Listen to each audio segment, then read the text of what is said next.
अरे पाकिस्तानी भिखमंगो, तुमने जो पहलगाम में कायराना हरकत की थी उसका तुम्हें जवाब मिल गया। तुमने हमारे देश की महिलाओं का स्वाग छीना था, उनका सिंदूर छीना था। इसलिए हमारे देश की बेटियों ने ऑपरेशन सिंदूर के तहत तुम्हारे आतंकवादियों को मार गिराया और आतंकवादियों के ठिकानों को ध्वस्त कर दिया है। तुम जिस भाषा में समझोगे उसी भाषा में भारत तुम्हें समझाएगा। इसलिए पाकिस्तानियों, तुम्हें अपनी औकात का तो अंदाजा लग गया होगा। हमारे देश की सिर्फ 2 बेटियां तुमको पेल कर आ गई। जी हाँ, ये वही 2 शेरनियां हैं जिन्होंने ऑपरेशन सिंदूर को लीड किया है। एक है कर्नल सोफिया कुरैशी और दूसरी है wing commander Vyomika Singh. Colonel Sofiya Qureshi ने बायोकेमिस्ट्री से ग्रेजुएशन किया है। सन 1999 में 60 सर्विस कमीशन से सेना में शामिल हुई थी। इसके बाद एक्सरसाइज फोर्स 18 को लीड करने वाली पहली महिला अधिकारी बनी। कर्नल सोफिया कुरैशी ऑपरेशन सिंदूर से पहले कई ऑपरेशन में शामिल हो चुकी हैं और अब उन्होंने एक नया इतिहास रच दिया है। वहीं विंग कमांडर व्योमिका सिंह ने इंजीनियरिंग में ग्रेजुएशन किया है। 2004 में 60 सर्विस कमीशन से वायुसेना में दाखिल हुई थी। व्योमिका सिंह पायलट और कमांडर दोनों ही हैं। उन्होंने भारत में सभी कठिनाई वाले क्षेत्रों में चेतक और चीता जैसे लड़ाकू विमानों को भी उड़ाया है और 2500 से अधिक घंटों की उड़ान का रिकॉर्ड अपने नाम किया है।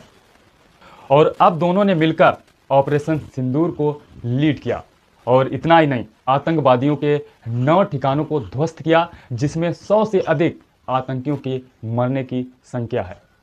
अब बात करते हैं कि जिन 9 ठिकानों को उड़ाया है वहां से क्या क्या होता है और इन्हीं 9 ठिकानों को भारतीय सेना ने क्यों ध्वस्त किया है। भारत की सेना ने जो पाकिस्तान के 9 ठिकाने उड़ाए हैं, बताया जा रहा है कि 21 ठिकानों को चिन्हित किया गया था, जिनमें से अभी सिर्फ 9 ठिकाने उड़ाए गए हैं। उनमें से पहला है मरकज सुभान अल्लाह। ये बहालपुर जैश का हेडक्वार्टर। मरकज सुभान अल्लाह पाकिस्तान के पंजाब प्रांत के बहावलपुर शहर के बाहरी इलाके में मौजूद है। यहाँ युवाओं को प्रशिक्षित और ब्रेन वॉश किया जाता है। ये लगभग 15 एकड़ क्षेत्र में फैला हुआ है। 14 फरवरी 2019 के पुलवामा आतंकी हमले की प्लानिंग यही हुई थी।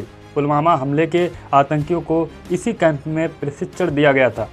इस मरकज में जैश ए मोहम्मद के प्रमुख मौलाना मसूद अजहर, मुफ्ती अब्दुल रऊफ असगर, मौलाना अम्मार और 600 से अधिक सदस्यों का घर है। दूसरा ठिकाना मरकज तैयबा, मुरीद के पंजाब लश्कर का कैंप। लादेन ने इसमें फंडिंग दी थी। पाकिस्तान में लश्कर का सबसे अहम ट्रेनिंग सेंटर है।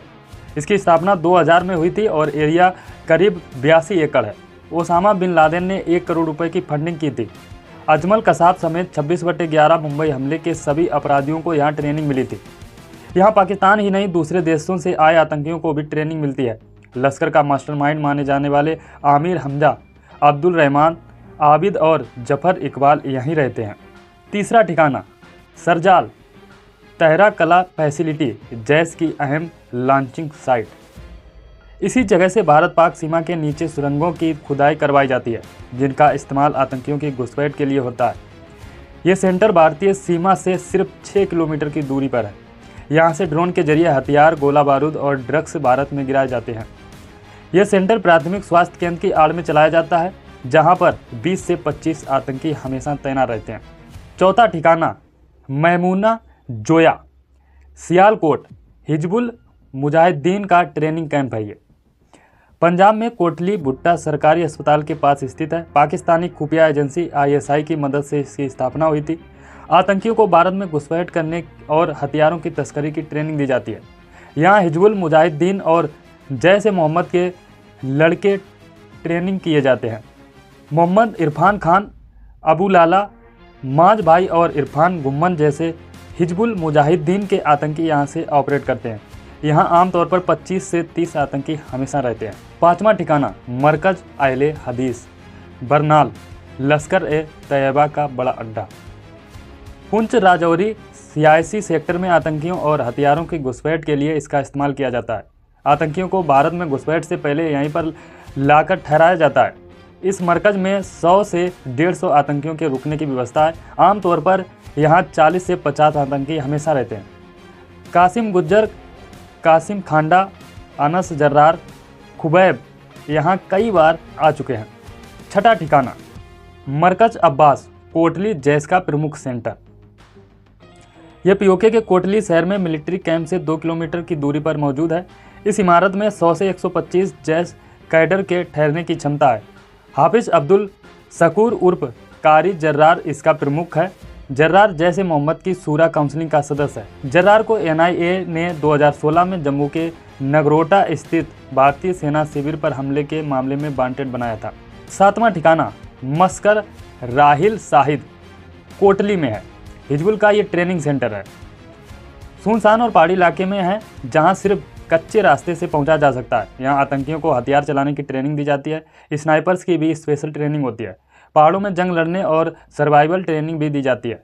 इस कैंप में 150 से 200 आतंकी कैडर को रखने की व्यवस्था है। आमतौर पर यहाँ 25 से 30 आतंकी हमेशा मौजूद रहते हैं। कैंप की निगरानी अबू माजा करता है। इससे पहले हिजबुल मुजाहिदीन का चीफ सैयद सलाहुद्दीन खुद नए कैडर को ट्रेनिंग देता था। यहाँ आतंकियों के पोस्टर, वीडियो और तस्वीरें रखी हुई हैं ताकि नए कैडर को कट्टरपंथी बनाया जा सके। 8वां ठिकाना साबई नाला कैंप मुजफ्फराबाद लश्कर-ए-तैयबा। यह कैंप चेलाबादी पुल मुजफ्फराबाद नीलम रोड के पास स्थित है। इसे हुजैफा बिन यमन कैंप भी कहा जाता है।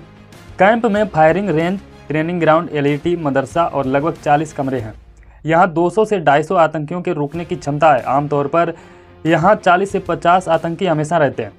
यहाँ दौरे आम नाम की बेसिक ट्रेनिंग दी जाती है। इसमें लड़कों को फिजिकल ट्रेनिंग, जीपीएस नक्शा पढ़ना, हथियार चलाने की ट्रेनिंग दी जाती है। इस कैंप का चीफ अबू दुजाना है। कमर भाई ट्रेनिंग शेड्यूल देखता है और यहाँ पर हाफिज सईद भी नए लड़कों का स्वागत करता है और उनका माइंड वॉश करता है। यह कैंप स्टेजिंग सेंटर के रूम में भी कार्य करता है। यहाँ से आतंकियों को उत्तर कश्मीर के बॉर्डर इलाकों में भेजा जाता है। 9वां ठिकाना सैदना बिलाल कैंप मुजफ्फराबाद जैश मोहम्मद। ये एलओसी के बहुत ज़्यादा नज़दीक होने के कारण रणनीतिक तौर पर अहम है। यह कैंप ट्रांजिट फैसिलिटी के रूप में कार्य करता है, यानी यहाँ से आतंकियों को जम्मू कश्मीर में घुसपैठ के लिए रवाना किया जाता है। जैसे मोहम्मद के 50 से 100 आतंकी रहते हैं। भारत में आने से पहले अंतिम पड़ाव के तौर पर इसका इस्तेमाल होता है। इस कैंप को मुफ्ती असगर खान कश्मीरी चलाता है। अब सवाल एक ये है कि ऑपरेशन सिंदूर में जो मसूद अजहर है, जो आतंकवादियों का मेन लीडर है, वो कैसे बच गया इस ऑपरेशन सिंदूर में, जबकि 9 ठिकानों को ध्वस्त कर दिया गया। मसूद अजहर का हेडक्वार्टर ध्वस्त कर दिया गया। इसके बावजूद भी मसूद अजहर कैसे बच गया? दरअसल पहलगाम हमले के बाद पाकिस्तानी रक्षा बलों ने अंडर कवर सुरक्षा देते हुए मसूद अजहर को इस्लामाबाद या रावलपिंडी में एक अज्ञात स्थान पर सुरक्षात्मक हिरासत में रखा है। इस वजह से ऑपरेशन सिंदूर में उसकी जान बच गई। मसूद अजहर और जैश मोहम्मद 2001 में भारतीय संसद पर हमले, जनवरी 2016 में पठानकोट एयरबेस पर हमले, फरवरी 2019 में पुलवामा आत्मघाती हमले में शामिल था और मई 2019 में संयुक्त राष्ट्र ने मसूद अजहर को वैश्विक आतंकवादी घोषित कर दिया था। अमेरिका ने पहले ही जैश मोहम्मद को एक विदेशी आतंकवादी संगठन भी करार दिया था।